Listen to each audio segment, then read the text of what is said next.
Hello and welcome to Module 2, Video 2. So we're continuing on our topic where we're discussing preparing to invest and basic investment structures. So our first question here is debt. Is debt good or bad? Now, in week 1, we were discussing the steps to investing. And step 1 was all about making sure you had the necessities for life. So you need to be able to pay all your bills when they're due, make sure you've got all your insurances, not have debts, although have an emergency buffer of 3 to 6 months. Now, when in week 1 we were talking about debt, we just sort of made this blanket statement that you shouldn't have debt, but it's actually more nuanced than that. Think about the different types of debt that you know about. Okay, so what can we think of? Well, working at uni, of course, we've got help debt. So for everyone studying, there's that is a local student. They're able to defer the cost of their fees and pay them later once they've earned over a certain threshold, and that's called a help debt. HECS back in my day, but help now. What other types of debt can we think of? I can think of afterpay, SIP pay, car loan, mortgage. What other types of debt can you think of? I'm sure there's plenty more. Debt to family. So when we think about these debts, are they a good debt or are they a bad debt? Think about your help debt. Someone who has help debt, it's enabling them to get an education. They're able to invest in themselves, get an education, which should be very beneficial for the future. What about afterpay and SIP pay? What are people using those for? Car loan and a mortgage. What do you think about those types of debt? Are they good or are they bad?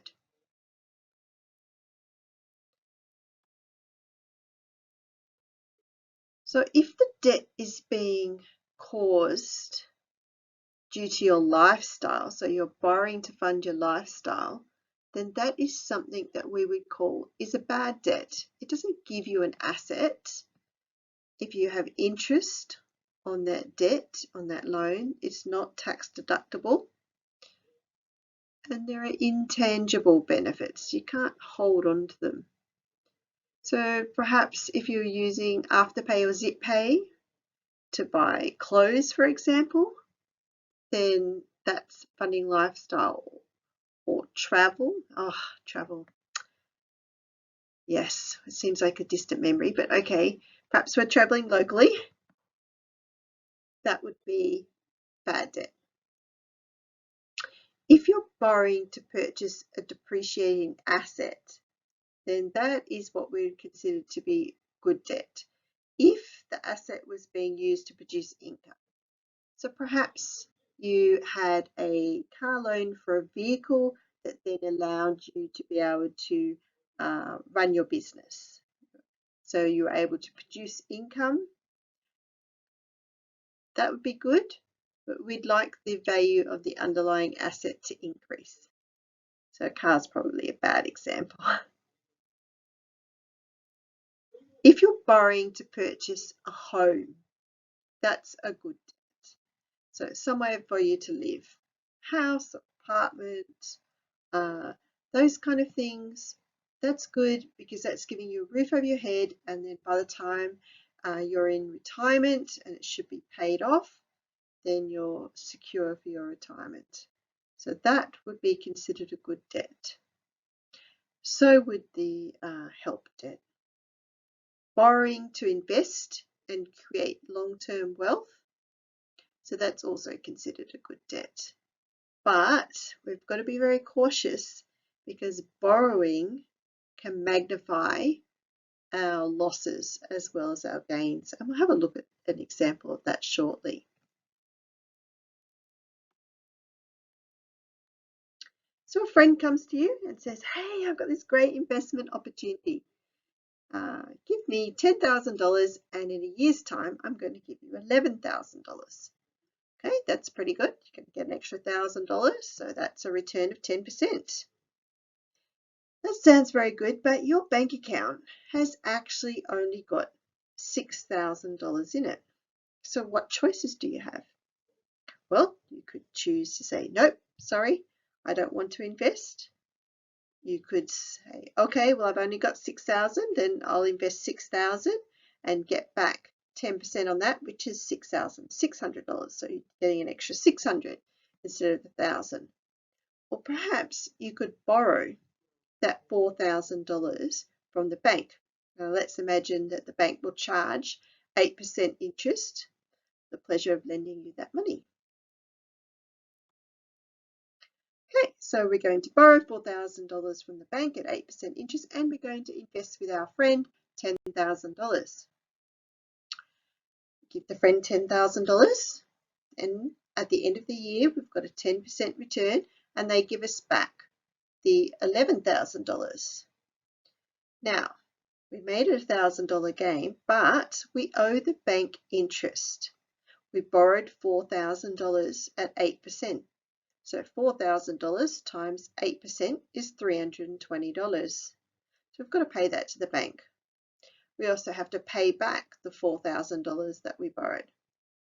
So we end up only keeping $6,680. So we had a return of $680 on our $6,000, which is actually 11.3%.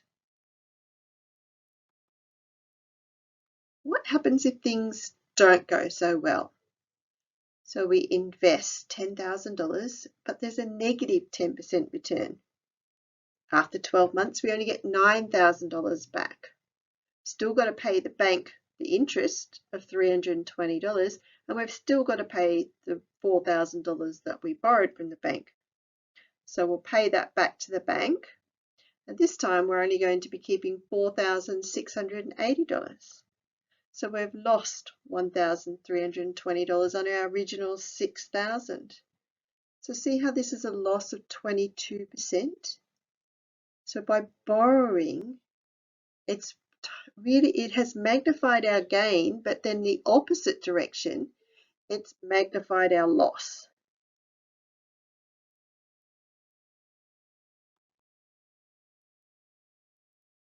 Now, in video 1, we touched on the financial planning process and we looked at this picture. Step 1, gathering client information. It's all about the financial details, the budget and net worth. And in video 1, we looked at how to write a budget and how to write a personal net worth statement. Step 2 are the client's goals and objectives. So goals, they are broad, big picture. And objectives, they're more specific and measurable. So our goals and objectives. What's the reason for investing? And we talked about this last week. So perhaps we want to increase income, we're saving for retirement, perhaps there's a specific purpose, we want to save a house deposit or pay for children's education, or perhaps we want to reduce tax. So those were goals, and we talked about that before. We can divide the goals and objectives into time periods, short, medium, and long. And they should be SMART. So we're talking about that acronym SMART. That means specific. What exactly do they want to have accomplished? Measurable. Need to be able to compare, look at them and go, okay, yes, we met the goal, or no, we didn't. It needs to be achievable. Realistic. So that's something that's relevant to their life. And timely. Deadlines. Deadlines are always good for everybody.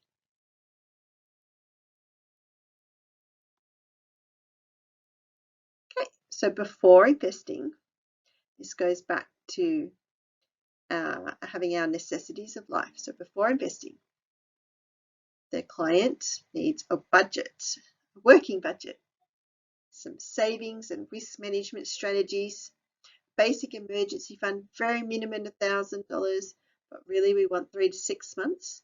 If you don't have an emergency fund though, the key is just to get started. Just put away some kind of money, $20, anything that you've got, and just get started on saving that basic emergency fund. If you have trouble saving it, you could try using a bank account that's a separate one to your main one, so you don't see it every time you log into your bank account, check what's going on. You could also try something if you have a work that pays you automatically, ask them to transfer a small amount into that emergency fund out of your pay so you don't notice it so much. So before investing, make sure any bad debt's repaid. Buy a home, maximize superannuation contributions, and have a robust emergency fund. And that's the 3 to 6 months.